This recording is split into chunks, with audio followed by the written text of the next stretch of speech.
आपण पाहताय न्यूज 18 लोकमत. आपल्या सगळ्यांचं स्वागत. मुंबई महानगरपालिकेनं कदाचित एक नियमांचा बागुलबुवा उभा केलाय की काय अशी भावना मुंबईतल्या लोकांची झाली. तुम्ही बुचकळ्यात पडलाय? मी काय म्हणतोय ते लक्षात येत नाही तर नियम काय आहे तो ऐका. नियम असा आहे की तुम्ही कुठल्याही खाजगी लॅबमध्ये जाऊन जर का कोविड-19च्या बद्दलची टेस्ट केली आणि ती जर का पॉझिटिव्ह आली तर ती कुठल्याही परिस्थितीत त्या रुग्णाच्या हातात देऊ नये, ती थेट महापालिका अधिकाऱ्यांच्या हाती द्यावी अशा प्रकारचे आदेशच महानगरपालिकेनं काढले. एवढंच नाही तर टेस्ट निगेटिव्ह असेल तरच ती रुग्णांच्या हातात द्यावी. टेस्ट जर का पॉझिटिव्ह आली तर ती मुंबई महानगरपालिकेच्या संबंधित अधिकाऱ्यांच्याकडे ताबडतोब रिपोर्ट करावी आणि तो रिपोर्ट त्या संबंधित रुग्णाचा कोविड-19 पॉझिटिव्ह असल्याचा रिपोर्ट सुद्धा हा महानगरपालिकेच्या अधिकाऱ्यांच्याच कडे सुपूर्द करावा. तो कोणत्याही परिस्थितीत संबंधित रुग्णाच्या हाती देऊ नये अशा प्रकारचे आदेश मुंबई महापालिकेच्या आयुक्तांनी काढले.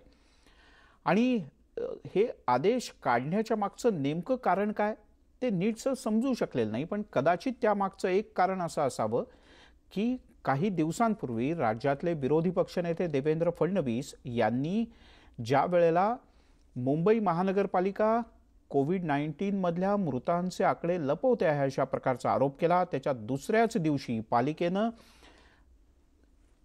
काही 100 मृतांचे आकडे नव्यानं जाहीर केले आणि त्यामुळे महापालिकेवर पुन्हा एकदा आरोप होऊ लागले. महापालिकेनं आकडे लपवले, पण महापालिकेनं स्पष्टपणे सांगितलं आम्हाला लपवा छपवी करायची नाही आणि त्याच दिवशी संध्याकाळी महापालिकेच्या आयुक्तांच्या सहीनं हा आदेश निघाला. मुळात या आदेशाबद्दल विरोधकांनी तीव्र प्रतिक्रिया दिल्यात. आपल्यासोबत राम कदम आहेत, भाजपचे आमदार आणि प्रवक्ते, आणि पुढच्या काही वेळात आपल्यासोबत मुंबईच्या महापौर किशोरीताई पेडणेकर सुद्धा जोडल्या जाणार आहेत. राम कदमजी, महापालिकेनं जो हा आदेश काढला आहे, एखादा रुग्ण कोविड-19 पॉझिटिव्ह असला तर त्याला रिपोर्ट द्यायचा नाही, तो थेट महानगरपालिकेकडे पाठवायचा, या निर्णयाकडे कसं पाहताय तुम्ही? बघा की या ठिकाणी महानगरपालिका स्पष्टीकरण असं देते की असिम्प्टोमॅटिक पेशंट्सला रिपोर्ट मिळाल्याच्या नंतर तो हॉस्पिटलमध्ये जाऊन गर्दी करतो म्हणून हा नियम काढलाय. खोटेपणा किती आहे पहा. मुळामध्ये मुंबईमध्ये असिम्प्टोमॅटिक पेशंटची कोविड टेस्टच होत नाही. टेस्ट कधी होते? जेव्हा त्याची प्रकृती प्रचंड खालावते, 5-6 दिवस ताप येतो, श्वास घ्यायला त्रास होतो, खोकला येतो, अशा वेळेस त्याची टेस्ट होते आणि ती टेस्ट झाल्याच्या नंतर 2-3 दिवसाच्या नंतर त्याचा रिपोर्ट येतो. मधल्या काळात त्याला कुणीही ऍडमिट करून घेत नाही. श्वासोश्वासाचा त्रास झाला तरी तडफडून त्याला घरी मारावं लागतं. आता जर तुम्ही असिम्प्टोमॅटिकची टेस्टच करत नाही तर महानगरपालिकेने दिलेलं स्पष्टीकरण पूर्णपणे खोटं आणि चुकीचं आहे. किती फसवणार हे लोक मुंबईकरांना. मुळामध्ये यांनी हे काढण्याचं कारण एकच आहे. 862 मृत्यू यांनी लपवून ठेवले. देवेंद्र फडणवीस साहेबांनी मुद्दा काढला, लगेच दुसऱ्या दिवशी यांना सापडले आकडे. या केसमध्ये सुद्धा यांच्याकडे हॉस्पिटलमध्ये बेड नाहीत आणि जर तो त्याचा रिपोर्ट आल्याच्या नंतर मग हे ठरवणार, ह्यांच्या मनात येईल त्यावेळेस त्या पेशंटला फोन करणार जेव्हा बेड निर्माण होईल तेव्हा आणि सांगणार की तुझा रिपोर्ट पॉझिटिव्ह आहे. हा कुठला कायदा? हा कुठला नियम? महापालिका व्यवस्था करायला आहे, लोकांना असं जिवंत ठार मारायला नाहीये महापालिका. त्याच्यामुळे सगळ्यात पहिल्यांदा हा मुद्दा मी उचलला. 13 तारखेला सर्क्युलर आलाय, काल देखील सगळ्या माध्यमांनी उचलला. आज मी महापालिकेच्या पुढे जाऊन निदर्शनं केलीत आणि जर मुंबई महानगरपालिकेच्या आयुक्तांनी जर हा बदलला नाही नियम तर पुन्हा आम्ही उद्या त्या ठिकाणी जाऊ. पण अशा प्रकारचे जाचक जुलमी इंग्रजांसारखे कायदे महापालिकेला करता येणार नाही. आणि प्रश्न असा पडतो, पण राम कदमजी, तुम्ही आज निदर्शनं केल्याचं म्हणताय, तुम्ही माध्यमांमधनं हा मुद्दा उचलून धरल्याचं म्हणताय, पण तुम्ही मुंबईच्या महापौर किंवा मुंबईच्या आयुक्तांची या संदर्भात भेट घेऊन त्यांना निवेदन दिलं का? त्यांना पत्र दिलं का की हा नियम तुमचा चुकीचा आहे किंवा कसा चुकीचा आहे हे त्यांना समजावून सांगितलं का? का तुम्ही फक्त आरोप करताय माध्यमांमधून? मुळामध्ये मी महानगरपालिकेमध्ये काय बिल्डिंगची इमारत पाहायला गेलो होतो, तिथे आयुक्तांना भेटायलाच गेलो होतो. निदर्शनं करून आम्ही आयुक्तांना भेटलो. लोकांचा काय रोष आहे तो रस्त्यावर देखील दाखवला आणि आयुक्तांच्या कानावर देखील घातलं. त्यांनी सांगितलं याच्यामध्ये आम्ही समजून सांगितलं. मुळामध्ये हे असिम्प्टोमॅटिकची टेस्टच करत नाही. तर त्याच्यामुळे माध्यमांपुढे येऊन म्हणतात की नाही नाही असिम्प्टोमॅटिक पेशंट हॉस्पिटलमध्ये जातील, ऍडमिट होतील, त्याच्यामुळे बेड दुसऱ्यांना मिळणार नाही. धादांत खोटा दावा आहे. यांच्याकडे बेडची लपवालपवी करायची, ह्यांना आकड्यांची लपवालपवी करायची. त्याच्यामुळे यांनी हा जाचक नियम आणलाय आणि नियम आणल्यापासून आतापर्यंत कशा काय दिवसाला 400-500 केसेस मुंबईतल्या पॉझिटिव्ह केसेस कमी झाल्या. 13 तारखेपर्यंत जे आकडे होते त्याच्यानंतर तुम्ही सगळे आकडे पहा मुंबईतले, झापकन 500-600 प्लस जे होते पॉझिटिव्ह केसेस ते कमी झाले. म्हणजे याला आकड्यांचा खेळ करायचा आहे. उद्या माझी आई आहे, माझे वडील आहे, एक मिनिट आहे, माझी आई आहे, माझे वडील आहे, त्यांचा रिपोर्ट केल्याच्या नंतर रिपोर्ट येईपर्यंत मन घाबरलेलं असतं. आणि अशा स्थितीत तुम्ही म्हणणार हा असं मी समजू शकतो की एक रिपोर्ट महापालिकेला जाईल, एक रिपोर्ट पेशंटला जाईल, हे मी समजू शकतो. पण हा तुमचा कोणता तुगलकी कायदा? ठीक आहे राम कदमजी, या सगळ्या विषयावर काल आम्ही जेव्हा मुंबईच्या महापौरांशी बोलण्याचा प्रयत्न केला तेव्हा त्यांनी काय प्रतिक्रिया दिली ती पुन्हा एकदा ऐकूयात. थोड्याच वेळात स्वतः महापौर सुद्धा आपल्या असणार आहेत, पण आधी प्रतिक्रिया ऐकूयात त्यांनी काय दिली. महानगरपालिकेच्या बाहेरच्या डॉक्टरांकडे जेव्हा दिरंगाई होते आणि डायरेक्ट पेशंटला कळवतात, मग ते आणि ते एक होतात, म्हणजे त्यांचं कनेक्शन असतं. महापालिकेला यातलं काही माहिती नसतं, तर ती माहिती कळावीच. त्यामुळे पहिला आमच्याकडेच रिपोर्ट येणार आणि मग आपण आत्तापर्यंत आपल्याकडे टेस्टिंग तशाच झाल्या, आपण कळवत होतो लोकांना, मग त्यांना रिपोर्ट देत होतो, त्यांना लगेच त्यांच्या घरी डॉक्टर जात होतात. त्यामुळे याच्यामध्ये कुठलाही आरोप करण्याचं कारण नाही. त्यामुळे यामध्ये काही लपवालपवी करण्याचं कारण नाही. पण राम कदमजी, याच्यात गेल्या काही काळात मुंबई ठाण्यात अशा सुद्धा काही लॅब आढळल्या की ज्या लॅबचं काही हॉस्पिटलशी काही साटलोटं होतं आणि पॉझिटिव्ह रिपोर्ट परस्पर दिले गेले आणि पेशंटना ॲडमिट करून घेतलं गेलं. कदाचित हा गोंधळ लपवण्याकरता किंवा हा गोंधळ टाळण्याकरता, यातला गैरव्यवहार टाळण्याकरता महापालिकेनं असा निर्णय घेतला असेल. तुम्ही नकारात्मक भूमिकेतनं का बघताय? मिलिंदराव, विषय असा आहे, उद्या माझी आई किंवा माझे वडील आहेत, कुणी असेल आपल्या घरातलं, मुलगा असेल, मुलगी असेल, त्याचा रिपोर्ट आम्हाला मिळणार नाही आणि याच्यावर तुम्ही स्पष्टीकरण देते महापालिका. काय कारण? ज्या पेशंट जो मृत्यूशी झगडतोय, ज्याला धास्ती आहे की माझा रिपोर्ट पॉझिटिव्ह येईल, निगेटिव्ह येईल, त्या पेशंटला त्याचा रिपोर्ट कळण्याचा अधिकार नाही, एवढं देखील महापालिका देणार नाही. हा कोणता तुगलकी कायदा? म्हणजे 2 रिपोर्ट घ्या, एक रिपोर्ट महापालिकेला जातो, एक रिपोर्ट पेशंटला जातो, हे मान्य आहे, पण तुम्ही पेशंटला देणारच नाही. मुळामध्ये पुन्हा एकदा तुम्ही मिलिंदजी नीट समजून घ्या की महापालिकेला असे जुलमी नियम आणले. एक मिनिट ऐका, बोला. पेशंटची प्रकृती खालावल्याशिवाय, म्हणजे तो सिम्प्टोमॅटिक झाल्याशिवाय त्याची टेस्टच करत नाही तुम्ही. तर त्याच्यामुळे तो सिम्प्टोमॅटिक होतो तेव्हा टेस्ट करता आणि जो सिम्प्टोमॅटिक आहे त्याची टेस्ट होते. आणि मुंबई सारख्या शहरामध्ये तर सरास 40% पेक्षा अधिक लोक पॉझिटिव्ह निघतात. तर त्याच्यामुळे महापौराने दिलेलं स्पष्टीकरण, आयुक्तांनी दिलेलं स्पष्टीकरण पूर्णपणे चुकीचं आहे. मुंबईकरांना त्यांचा रिपोर्ट मिळालाच पाहिजे, तो त्यांचा अधिकार आहे आणि तो अधिकार त्यांना नाकारता येणार नाही. पण राम कदमजी, बेडची लपवालपवी करायची आहे ना, याच्यात पालिकेनं असं नाही का केलं? पालिकेनं म्हटलंय की जर का निगेटिव्ह असेल तर पेशंटला देणार, जर का पॉझिटिव्ह असेल तर देणार नाही. पेशंट करता हे काम सोपं झालं ना, आपल्याला रिपोर्ट नाही दिला म्हणजे आपण पॉझिटिव्ह आहोत. अहो मला समजून घ्या, ते रिपोर्ट यायला 3-3, 4-4 दिवस लावते महापालिका. काय करायचं पेशंटनी तोपर्यंत त्या पेशंटला कुणीही घेत नाही. ना प्रायव्हेट वाला घेतो, ना सरकारी घेतो, ना महापालिकेवाला घेतो. बरं प्रायव्हेट मध्ये तू कुठे गेला तर लाख रुपये डिपॉझिट भरायला सांगतात. काय केलं महाराष्ट्राच्या सरकारने, काय केलं मुंबई महानगरपालिकेने? का कायद्याचा चाबूक दाखवला नाही त्या प्रायव्हेट हॉस्पिटलवाल्यांना? का गप्प बसून आहेत? काय करायचं काय? घरकाम करणारी एखादी बाई असेल, ती बिचारी प्रायव्हेट मध्ये गेली, कुठून आणायची तिने लाख रुपये? आणि आता त्याच्यावर तुम्ही म्हणता तुम्हाला रिपोर्टच देणार नाही जा. म्हणजे काय, म्हणजे कायदे करा पण असे जुलमी कायदे. आणि जगामध्ये म्हणतो, जगामध्ये महापालिकेने केलेला कायदा जगातल्या कुठल्याही शहरात झालेला नाही. जिथे सगळ्यात जास्त इटलीमध्ये झालं तिथेही नाही झाला, चायनामध्ये झाला नाही, अमेरिकेत झाला नाही, फक्त मुंबई महानगरपालिकेचा कायदा. हा कायदा महानगरपालिकेच्या पुढच्या वर्षी ज्या निवडणुका येणार आहे तर तिची नामुष्की टाळण्यासाठी, आकडे लपवण्यासाठी हा कायदा आहे. 862 मृत्यू कसे काय लपतात हो? नाही, पण आणि राज्याच्या लपले त्याच्यावर तुम्ही इन्क्वायरी का करत राज्याच्या नाही? आयुक्तांनी हे सांगितलं राम कदमजी की आम्हाला आकडे लपवायचे नाहीत. काल न्यूज 18 लोकमतशी दूरध्वनीवरनं बोलताना स्वतः महापौरांनी सांगितलं की आम्हाला लपवाछपी करायचीच नाही, जे ठीक. आकडे आहेत ते आम्ही सरळ सरळ दाखवू. 862 मृत्यू का लपवले होते? त्याचं उत्तर काय? देवेंद्र फडणवीस साहेबांनी मुद्दा काढल्याच्या नंतर दुसऱ्या दिवशी तुम्हाला 862 मुंबई महानगरपालिकेची ते आणि नंतर जमा 466 झालेले, ते ऍड झालेले राज्यातल्या आकडे आहेत ना आढळले. नंतर. नाही, एक मिनिट. तुम्ही स्वतःच म्हणताय हे 862 महानगरपालिकेने सांगितलं ना, हे आम्हाला सापडले, अनावधानानं राहून गेले. कसलं अनावधान? एक मृत्यू राहायला समजू शकतो, 862 आणि पूर्ण राज्यामध्ये 1334 हे आकडे हे अनावधानानं नाही, हे हेतू पुरस्सरपणे केले. त्याच्यामुळे हा पण जो पेशंटला रिपोर्ट देणार नाही ना, हा जो घोळ आहे हा स्वतःची नामुष्की टाळण्यासाठी आणि आकडे लपवण्यासाठी आहे. पेशंटला रिपोर्ट मिळणं हा त्याचा मौलिक अधिकार आहे आणि त्या अधिकाराचं हनन मुंबई महानगरपालिकेला आम्ही करू देणार नाही. बर, पण मग आता या संदर्भात तुम्ही आयुक्तांना पत्र दिलंय, आयुक्तांच्याकडे तक्रार केली आहे, तर हा विषय केंद्रामध्ये भाजपचं सरकार आहे, तर तुम्ही केंद्रीय आरोग्य मंत्र्यांच्याकडे किंवा ICMR कडे हा मुद्दा मांडलाय का किंवा मांडणार आहात का, की अशा प्रकारे पेशंटला ज्याची चाचणी घेतली जाते त्याला त्याचा रिपोर्ट त्याच्या हातात मिळत नाही? ICMRचा हा नियमच नाहीये. हा महानगरपालिकेच्या अधिकाऱ्यांनी स्वतःच्या मनात आलं म्हणून काढलाय. हा ICMRचा जगातल्या कुठल्याही राज्यातल्या शहरातल्या कुठल्याही ठिकाणचा हा नियम नाहीये.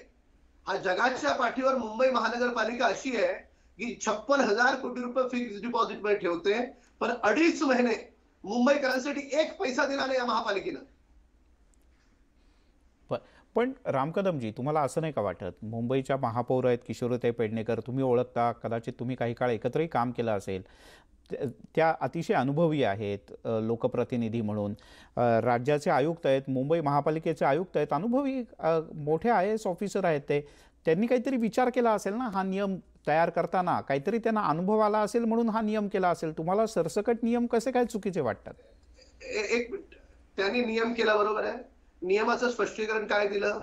म्हणजे असिम्प्टोमॅटिक पेशंट हॉस्पिटलमध्ये ऍडमिट होऊन बेड ऑक्युपाय करतात, असं करू नये हे त्यांनी उत्तर दिलं. पूर्ण मुंबई आणि महाराष्ट्र तुमची चर्चा ऐकतोय. कुठल्याही तुमचा कॅमेरा पाठवा, तुमचा बूम घेऊन पाठवा. अहो, सिम्प्टोमॅटिक म्हणजे प्रकृती खालावल्याशिवाय कोविड टेस्ट करतच नाही. आणि पूर्वी जे डॉक्टर करत होते ना, त्या डॉक्टरवर नोटिसेस देऊन तुमचे लायसन कॅन्सल करतो अशी धमकी मुंबई महानगरपालिकेने दिली. तर त्याच्यामुळे महानगरपालिकेचं हे लॉजिक पूर्णपणे चुकीचं आहे. बर, ठीक आहे. माझे वरिष्ठ सहकारी आशुतोष पाटील, त्यांना तुम्हाला एक प्रश्न विचारायचा आहे. राम कदमजी, एकीकडे महापालिका ट्रान्सपरन्सी ठेवत नाही असा आरोप होतो, पण आता या सर्क्युलरची एक बाजू अशी देखील आहे की या सर्क्युलरमुळे महापालिकेच्या मुख्यालयामध्ये एकतर माहिती अपडेट होत राहील. बऱ्याचदा असं या आधी आपण बघितलंय की प्रायव्हेट हॉस्पिटल त्यांच्या रुग्णांचा अहवाल, रुग्णांची संख्या कळवत नव्हते, आणि म्हणूनच जेव्हा देवेंद्र फडणवीस विरोधी पक्षनेते यांनी जेव्हा आरोप केला आणि 1328 केसेस समोर आल्या, या जुन्या होत्या, मार्च पासूनच्या आतापर्यंतच्या केसेस होत्या, या केसेस बाहेर नव्हत्या आल्या. आता ह्या सर्क्युलरमुळे त्याची एक बाजू अशी देखील आहे की रुग्णांची संख्या समोर येईल. राम कदमजी, आशुतोष साहेब, तुम्हाला असं म्हणायचंय का की पूर्वी हा रिपोर्ट महापालिकेकडे जात नव्हता? तर तसं नाहीये. पूर्वी देखील ते रिपोर्टच्या 2 कॉपी होत होत्या, एक महापालिकेकडे जायचा आणि एक पेशंटकडे जायचा. तर आता बदललं काय? नवीन काय बदललं? आता त्यांनी असं केलं की पेशंटला द्यायचंच नाही. या सर्क्युलरमुळे तुमचं असं म्हणणं आहे का या सर्क्युलरमुळे रुग्णाच्या नातेवाईकांना कळणारच नाही असं होईल का? या सर्क्युलरमुळे त्या रुग्णाला कळणारच नाही आणि तो रुग्ण इकडे तिकडे फिरेल, आजूबाजूवाल्यांना पण कोरोना बाधित करेल आणि त्या रुग्णाचा अधिकार आहे. उद्या समजा माझं आहे, तुमचे, आपला अधिकार नाहीये आपण पॉझिटिव्ह निगेटिव्ह कळण्याचा? महापालिका ठरवणार. कधीही महापालिका, सरकार हे व्यवस्था करण्यासाठी असतं, तुमचा जीव घेण्यासाठी नसतं. आणि एक रिपोर्ट त्यांच्याकडे जातोच आहे ना, जो तुमचा जो आधीचा लॉजिक पॉइंट आहे की ट्रान्सपरन्सी, ते एक रिपोर्ट तुमच्याकडे जातोच आहे ना. ठेवा ना ट्रान्सपरन्सी, कोणी नाही म्हटलं. आणि कसली ट्रान्सपरन्सी? आणि 862 मृत्यू 3 महिन्यानंतर सापडतात, ती ट्रान्सपरन्सी. प्रॉपर चॅनलने याचा विरोधी पक्ष प्रॉपर चॅनलने ही कशी नोंदवते तुमचा निषेध? आशुतोष साहेब, आज जेव्हा आयुक्तांना मी काही नगरसेवक आणि काही आमदार भेटल्याच्या नंतर आयुक्तांकडे एकही उत्तर नव्हतं. आम्ही जे लॉजिकल पॉईंट दिले आम्ही डॉक्टरांशी करून मी गेलो होतो. तुम्हाला माहिती नाही 11 वर्ष माध्यमांशी बोलतोय, अभ्यास केल्याशिवाय बोलत नाही. सगळे राम कदमजी मांडणी केल्याच्या नंतर आयुक्तांकडे उत्तर द्यायला नव्हतं. बर राम कदमजी, तुम्ही मगाचपासून बोलताना 2-3 शब्द वारंवार वापरलेत. महानगरपालिका एक प्रकारे रुग्णांच्या किंवा संभाव्य रुग्णांच्या जीवावर उठतंय अशा धर्तीवरचं तुमचं वाक्य येत आहे पुन्हा पुन्हा तुमच्या तोंडनं. महापालिका अगदी बरोबर. तुम्ही एवढा गंभीर आरोप करताय, तुम्ही असं थेट म्हणताय. तुमच्याच शब्दात सांगायचं तर महापालिका जीव घेणार का अशा लोकांचा? इतका गंभीर आरोप कसं काय करू शकता तुम्ही? मला सांगा, तर पाऊस पडलाय, सर्दी ताप खोकला झाला तर मुंबईकरांनी कुठल्या दवाखान्यात जायचं? 90% डिस्पेन्सरी बंद आहे. का महापालिकेने कुठला कायदा केला नाही? का राज्य सरकार गप्प बसलं? का मुख्यमंत्री बोलत नाही?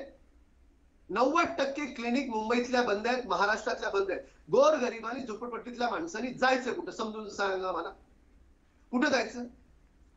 बर, आपण हे महापौरांना आणि मुंबई महापालिकेच्या आयुक्तांना विचारण्याचा प्रयत्न करूयात. महापौरांनी आपल्याला म्हटलेलं होतं की त्या या चर्चेत सहभागी होतील. कदाचित त्या काही मीटिंगमध्ये अडकल्या असतील, पण आपण पुन्हा एकदा त्यांच्याशी संपर्क साधण्याचा प्रयत्न करू. एक छोटासा ब्रेक घेऊया. ब्रेकनंतर ही चर्चा सुरूच राहील. नियमांचा बागुलबुवा आहे का? छोट्याशा ब्रेकनंतर.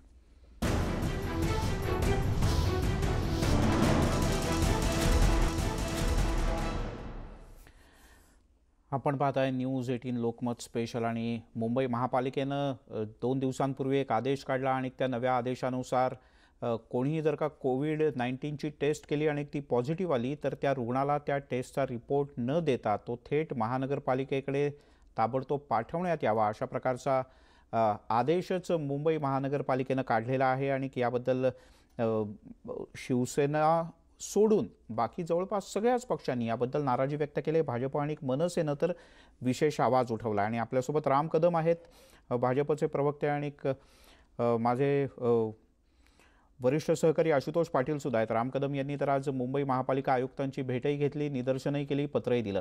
राम कदमजी, तुम्ही मगाशी बोलताना पुन्हा एकदा ठामपणे म्हटलं की मुंबईत रुग्णालय उघडी नाही आहेत, मुंबईत छोटी छोटी डॉक्टरचे ते दवाखाने असतात तेही उघडे नाही आहेत, पण पालिका आपल्या परीने प्रयत्न करते. तुम्हाला असं नाही वाटत की तुम्ही थोडंसं सहकार्य केलं पाहिजे? पालिकेने जे नियम केले असतील ते काहीतरी विचार करून केले असतील, तुम्ही थोडी सहकार्याची भूमिका घेतली पाहिजे. मला सांगा मिलिंद साहेब, की लोकांच्या व्यथा मांडणं म्हणजे आम्ही आरोप करतोय? क्लिनिक बंद आहेत असं जर राम कदम म्हणाले तर मी आरोप करतोय, सहकार्य नाही करत. आमदार म्हणून, पक्ष म्हणून आमचं काय कर्तव्य आहे की लोकांना जो त्रास होतोय तो राज्याच्या सरकारला आणि महानगरपालिकेला सांगायचा. आता 3 महिने झाले सगळे क्लिनिक बंद आहेत. 200 वेळा सांगितले, वेगवेगळी पत्र दिली, काय कारवाई केली महापालिकेनं? आम्ही सहकार्यच करतो, पण आमचं म्हणणं असं आहे की असे जुलमी कायदे आणू नका ना. उद्या आमच्या घरातल्यांच्या, कुणाच्याही मुंबईकरांच्या घरातल्यांचं आरोग्य धोक्यात आलं, एक तर तुम्ही त्याची प्रकृती खालावल्याशिवाय टेस्टच करत नाही, तो सिम्प्टोमॅटिक झाल्यावरच टेस्ट करता, ते चुकीचं आहे. तरी पण ठीक आहे, त्याच्यानंतर तुम्ही त्याला रिपोर्टच देणार नाही. इतके जुलमी कायदे, म्हणजे कायदा चुकीचा आहे का बरोबर आहे अशी तुम्ही कॅप्शन लाईन चालवा, पूर्ण महाराष्ट्रभरातून लोक म्हणतील चुकीचं आहे म्हणून. एक सिंगल माणूस म्हणणार नाही कायदा बरोबर आहे. बरं, आशुतोष पाटील तुम्हाला प्रश्न विचारतो. तो देखील म्हणेल. हा, राम कदमजी, आता मुद्दा असा येतोय की कोरोना जवळजवळ 20 मार्च पासून केसेस सुरू आहेत आणि आत्ताच अचानक हे पत्रक का आणलं असावं?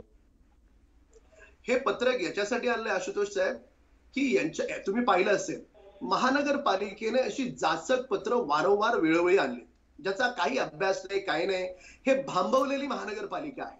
हे पत्रक आणण्याच्या पाठीमागे कारण यांचं एवढंच आहे की 2 कारण आहे. पहिलं कारण, हॉस्पिटलमध्ये बेड मिळत नाही म्हणून तो पेशंट काय करतो, व्हिडिओ बनवतो, माध्यमांवर टाकतो, मग माध्यम चालवतात, सोशल मीडियामध्ये येतं आणि त्याच्यामुळे महानगरपालिकेची पर्यायानं महानगरपालिकेत सत्ता शिवसेनेची आहे, शिवसेनेची नामुष्की होते.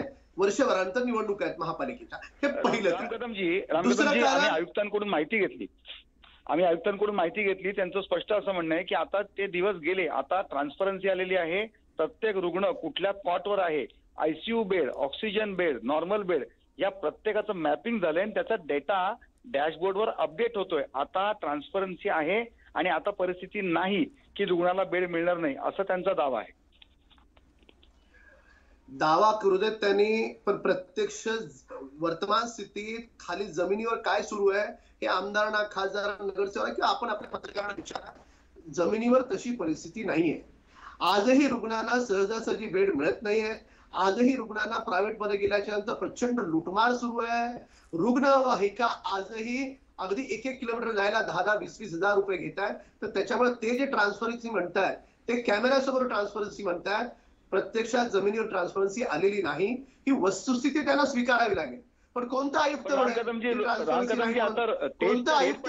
आरोग्यमंत्र्यांनी घोषणा केली आहे कुठली कोविडचे टेस्टचे रेट सुद्धा 2825 आणले, 2522 आलेले आहेत. आता टेस्ट स्वस्तात होत आहेत. बीकेसीला नवीन हॉस्पिटल, अतिरिक्त खाटांचं हॉस्पिटल उभारलंय. मला सांगा, उलट मला शब्द नाही वापरायचा पण वापरू द्या. लाज वाटली पाहिजे सरकारला. कसले कमी आणले रेट? उलट कोविडसाठी 100% मोफत इलाज केला पाहिजे यांनी. आज गोरगरीब स्वतःच्या घरातल्या बायकोचं मंगळसूत्र विकून उपचार करतायत. कसल्या टेस्टचे रेट यांनी कमी आणले? केंद्रातून 28,000 कोटी रुपये आले. किती खर्च केले तुम्ही? फक्त 172 कोटी. कसले रेट कमीचे सांगताय तुम्ही? 3 महिन्यामध्ये महाराष्ट्राच्या घराघरात काय शिजलं असेल याचा विचार केला का या सरकारनं? महानगरपालिकेकडे 56,000 कोटी रुपये. ते एवढे पैसे तुम्ही त्या बँकेत ठेवून त्याला काय हळद कुंकू आणि आरती करणार आहात? अरे अशा संकट काळामध्ये ते लोकांना उपयोगी पडायला पाहिजे होते. जी लुटमार सुरू आहे हॉस्पिटलमध्ये थांबली पाहिजे होती.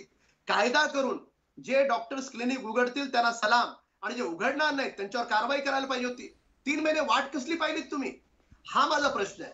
आणि मी पुन्हा पुन्हा वारंवार आशुतोषजी एकच सांगतोय, भारतीय जनता पार्टीची भूमिका आदरणीय देवेंद्र फडणवीस साहेबांनी स्पष्ट केलेली आहे की आम्हाला सरकारला सहकार्य करायचंय. आम्ही लोकांच्या व्यथा मांडतोय.